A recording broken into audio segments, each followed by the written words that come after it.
انسان کی تخلیق کے ساتھ ہی اس پر امتحان کا دروازہ کھول دیا گیا۔ زندگی محض راحت اور آسائش نہیں بلکہ اطاعت اور شکر کا سفر ہے۔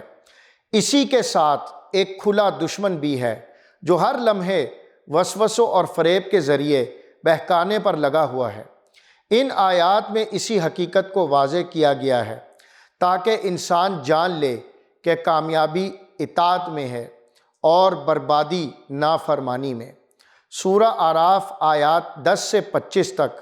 ناظرین، قرآن حکیم ہمیں یہ یاد دلاتا ہے کہ اللہ نے انسان کو زمین میں مقام دیا، اسے زندگی کے وسائل عطا کیے، ہر ذرے میں نعمتیں رکھیں، مگر انسان کی اکثریت ناشکری میں مبتلا رہتی ہے۔ شکر ہی اصل بندگی ہے اور ناشکری ہی بربادی کا راستہ ہے۔ پھر اللہ تعالیٰ نے فرمایا، ہم نے تمہیں پیدا کیا، تمہیں صورت بخشی، پھر فرشتوں کو حکم دیا کہ آدم کے سامنے سجدہ کریں۔ سب فرشتے سجدے میں جھک گئے مگر ابلیس نے انکار کر دیا۔ اللہ تعالیٰ نے پوچھا، تمہیں کس چیز نے روکا کہ تو نے سجدہ نہ کیا کہ جب میں نے حکم دیا؟ اس نے تکبر سے کہا کہ میں اس سے بہتر ہوں، تو نے مجھے آگ سے پیدا کیا اور اسے مٹی سے بنایا۔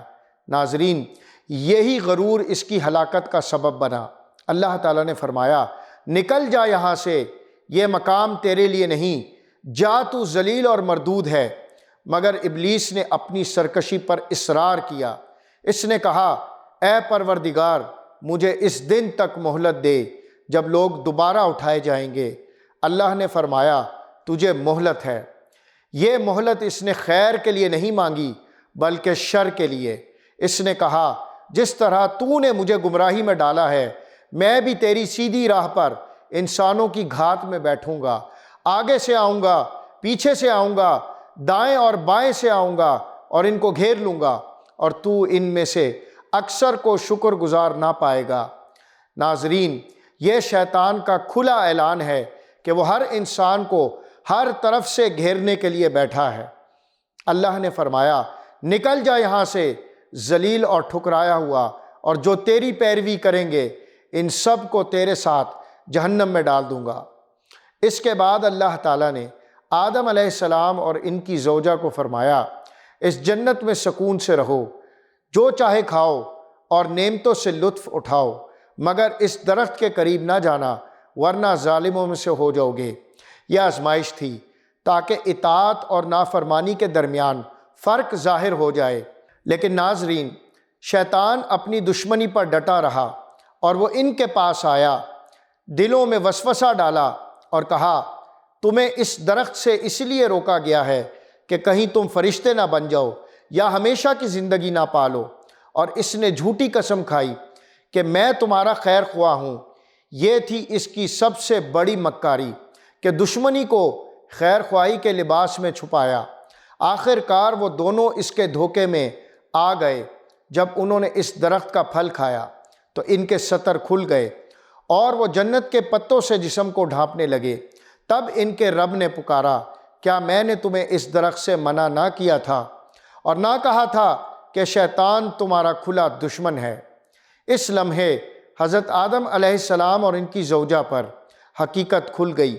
وہ نادم ہوئے اور عاجزی کے ساتھ کہا، اے ہمارے رب، ہم نے اپنی جانوں پر ظلم کیا، اگر تو ہمیں نہ بخشے اور ہم پر رحم نہ کرے تو ہم خسارے میں پڑنے والوں میں سے ہو جائیں گے۔ یہ تھی توبہ کی سچی صورت۔ اللہ تعالیٰ نے ان کی توبہ قبول فرما لی، مگر ساتھ ہی فیصلہ سنایا، اب تم سب زمین پر اتر جاؤ، ایک دوسرے کے دشمن ہو، وہاں تمہارے لیے ایک وقت تک کا ٹھکانہ ہے اور سامان زندگی ہے، وہیں تم جیو گے اور وہیں مرو گے اور وہیں سے دوبارہ اٹھائے جاؤ گے۔ ناظرین، یہ پوری کہانی ہمیں یہ سبق دیتی ہے کہ شیطان ہمیشہ جھوٹ، دھوکے اور وسوسوں کے ذریعے بہکاتا ہے۔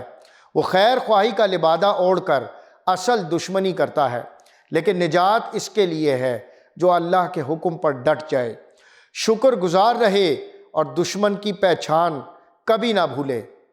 اے اللہ، ہمیں شیطان کے فریب سے محفوظ فرما، ہمارے دلوں کو اپنی یاد اور شکر سے منور کر، ہمیں اطاعت گزار، اور صابر بندہ بنا اور دنیا کی آزمائش میں کامیابی عطا فرما۔